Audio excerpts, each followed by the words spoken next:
berdiferensiasi, nggih. Sini evaluasi pembelajaran pribadi ini mendukung pembelajaran diferensiasi, di mana pendidik dapat menyesuaikan metode pengajaran, tingkat kesulitan dan bahan ajar sesuai dengan tingkat pemahaman dan kemampuan masing-masing siswa.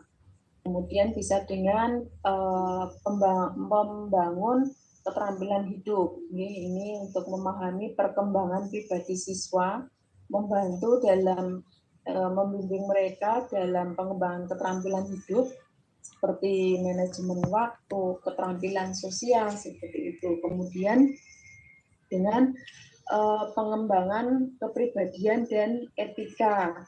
Ya, ini evaluasi perkembangan pribadi dapat memperhatikan pengembangan aspek kepribadian dan etika siswa.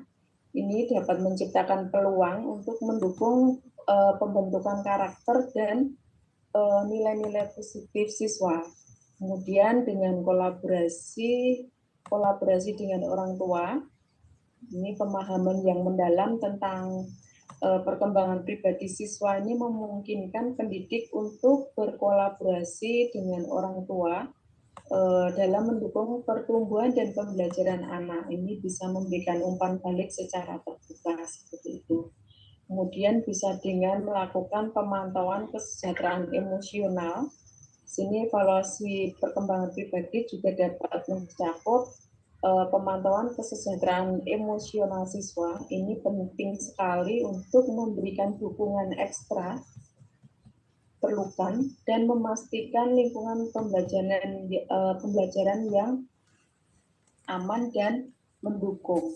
Kemudian dengan penilaian formatif yang terarah, di sini evaluasi perkembangan pribadi ini dapat menjadi dasar untuk penilaian formatif yang terarah, memungkinkan pendidik juga untuk memberikan umpan balik secara kontinu yang membantu siswa dalam perbaikan terus-menerus gitu.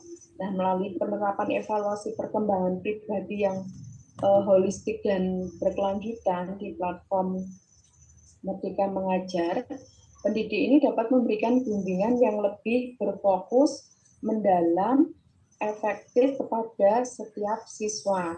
Nah, ini menciptakan lingkungan pembelajaran yang mendukung pertumbuhan yang komprehensif dan mempersiapkan siswa untuk meraih potensi penuh dalam kehidupan.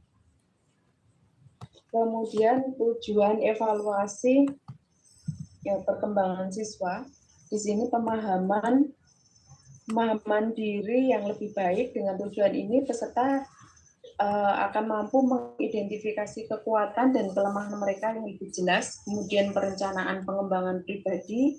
Tujuan evaluasi ini juga mencakup menyusun perencanaan untuk pengembangan pribadi lebih lanjut, peningkatan kemandirian. Di sini melalui evaluasi peserta akan dapat menumbuhkan rasa mandiri yang lebih kuat. Kemudian untuk metode evaluasi yang digunakan ini bisa dengan self-assessment. Ini peserta akan diminta untuk melakukan evaluasi terhadap diri mereka sendiri. Kemudian di feedback, metode ini melibatkan penilaian dari atasan, rekan kerja, dan bawahan.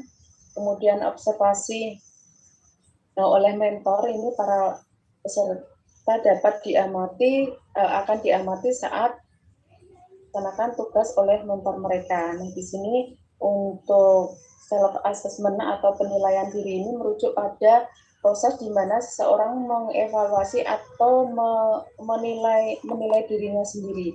Ini melibatkan refleksi pribadi terhadap keterampilan, pengetahuan, sikap atau kinerja dalam suatu konteks tertentu. Nah, di sini self assessment ini dapat dilakukan untuk berbagai tujuan, termasuk pengembangan pribadi, pemantauan kemajuan, atau evaluasi diri dalam pendidikan. Nah, untuk konteks pendidikan, ini mencakup keterampilan dan kompetensi, kemudian pencapaian tujuan, kemudian pemahaman konsep atau materi, kemudian evaluasi kinerja, kemudian pemahaman diri, pengembangan keterampilan, dan pemahaman